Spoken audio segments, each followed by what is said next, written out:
vous êtes pas trompé, vous êtes bien sur malikounafoni.net, votre web TV de référence. Fidèles abonnés, amis téléspectateurs, bienvenue dans ces flashs d'informations du mardi 8 décembre 2020.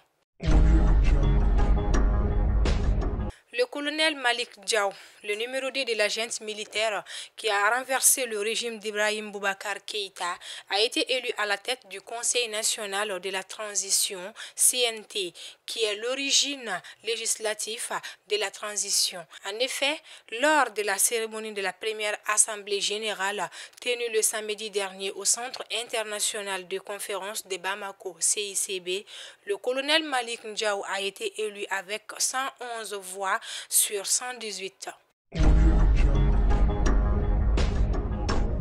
Face à la recrudescence des cas de Covid-19, les autorités maliennes ont pris des mesures barrières. De leur côté, les organisations de défense des droits de l'homme, telles que le réseau Médias et Droits de l'Homme, RMDH, sont actives sur le terrain de la prévention contre la pandémie.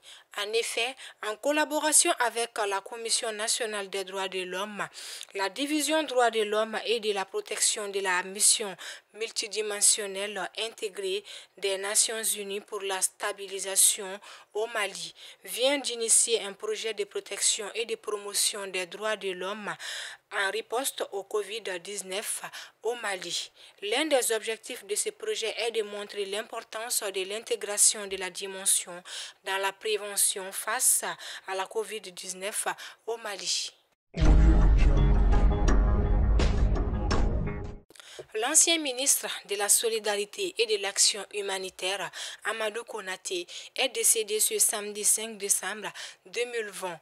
Du secrétaire général de la MINUSMA, Ahmad Salet Anadif, en passant par plusieurs autres personnalités d'ici et d'ailleurs, ont salué la mémoire. Notons que le regretté Amadou Konaté a été un des principaux acteurs dans le processus de la mise en œuvre de l'accord pour la paix et la réconciliation au Mali. Rappelons que feu l'ancien ministre Amadou Konaté était nommé à ce poste dans le gouvernement de l'ancien président de la République Ibrahim Boubacar Keïta en septembre 2013. Il y restera jusqu'à juillet 2020.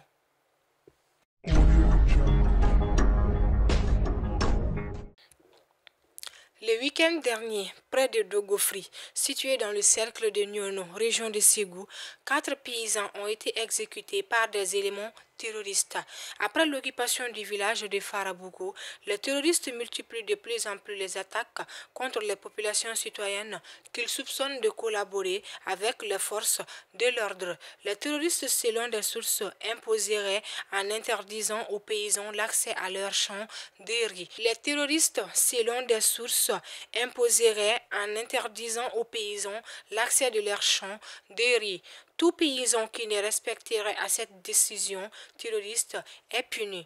Toujours selon nos sources, les terroristes pratiqueraient tous les vendredis la charia, la loi islamique, dans des localités inaccessibles aux soldats maliens. Malgré la signature d'un accord entre les deux communautés, cette situation d'insécurité a activé la crise communautaire entre les chasseurs d'oiseaux et les éleveurs peuls. Du 17 au 30 novembre dernier, la MINUSMA Mopti a entrepris 5 sessions de discussion autour du mandat de la MINUSMA dans le cadre de la campagne de proximité dénommée Thé dans le grain. Plus de 250 participants, dont les autorités communales et locales, les leaders traditionnels et les représentants des groupements des jeunes et des femmes, ont pris part à ces activités dans les communes de Mopti, de Sokoura et des secteurs de Sévari. Depuis 5 ans déjà, cette campagne de sensibilisation consiste à donner la parole aux populations et ensuite pouvoir leur apporter des réponses et des informations adéquates sur son rôle d'appui à la mise en œuvre de l'accord pour la paix et la réconciliation. L'honorable élu de Dioïla, Mamadou Diarra-Soumba, ex-premier questeur de l'Assemblée nationale, siège désormais au Parlement dans le cadre de la composition du membre du tout nouveau Conseil national des transitions CNT en acceptant d'intégrer l'organe législatif élu de Dioïla. L'honorable Mamadou Diarra-Soumba semble ne pas partager la ligne du bureau exécutif de son parti, le RPM. Dans une interview qu'il a accordée à un confrère, l'honorable Diarra-Soumba a indiqué s'être longuement entretenu avec le Comité national pour le salut du peuple, CNSP, pour négocier sa venue. Hors de chez nous, au Ghana, les Ghanéens étaient appelés aux urnes ce dimanche pour le président Nana Akufo-Addo élire le prochain président de la République.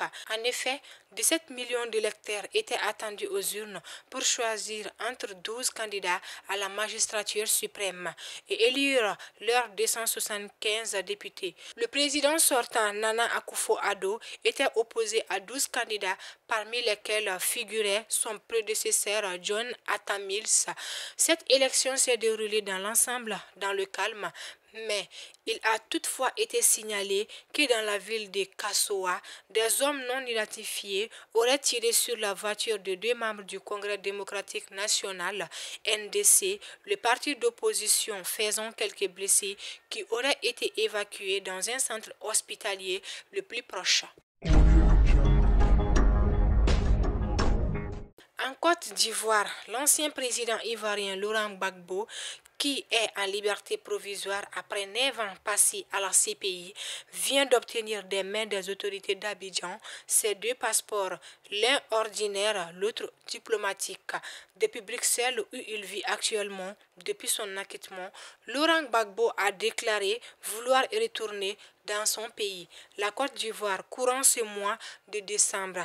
Le secrétaire général du FPI, Assoa Adou, a été mandaté pour étudier avec diligence les conditions du retour avec les autorités ivoiriennes. Le retour de Laurent Gbagbo en Côte d'Ivoire pourrait, selon un moyen d'apaiser les tensions et un pas dans le sens de la réconciliation, suite au climat politique tendu depuis la présidentielle du 31 octobre, selon Justin Kone-Katinan, ancien ministre du Budget et ancien porte-parole de Laurent Gbagbo, qui vit en exil au Ghana depuis 8 ans.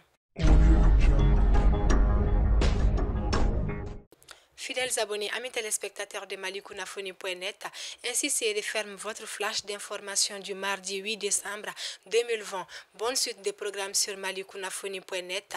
Restez connectés.